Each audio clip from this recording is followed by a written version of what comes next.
It's on rare cases that I see people say without God that God has given pastor a word.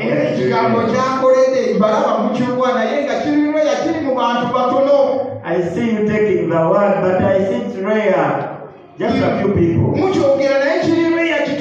You speak about it, but it's very rare, very small.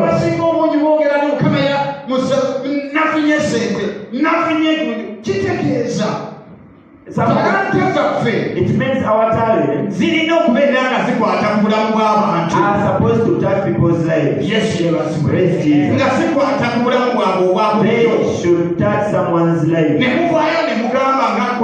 You come out and say as a choir today, these people as we are singing,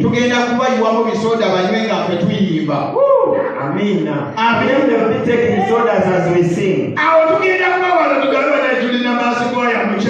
We shall say we have a big mass choir in church.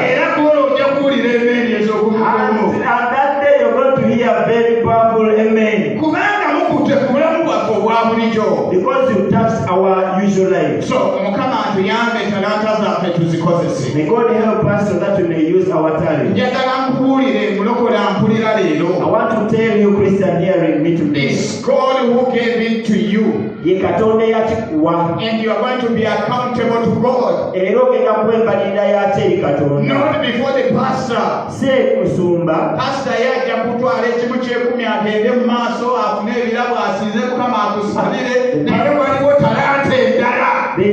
there is a special talent. Yes, Amen.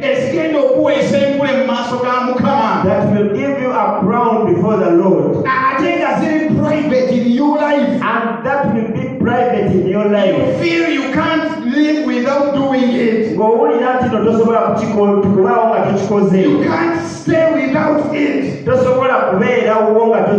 Hallelujah. Hallelujah. But some of us sometimes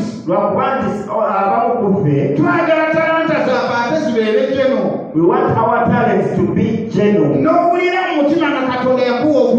You hear you feel in your heart that God gave you the grace of giving. You come in the group. You say, I wish we could as a group. You have started spoiling it.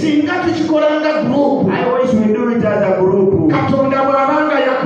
If God called you and gave it to you, forget about the group.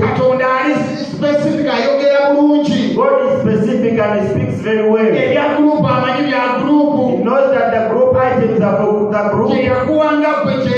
And whatever He gave you belongs to you.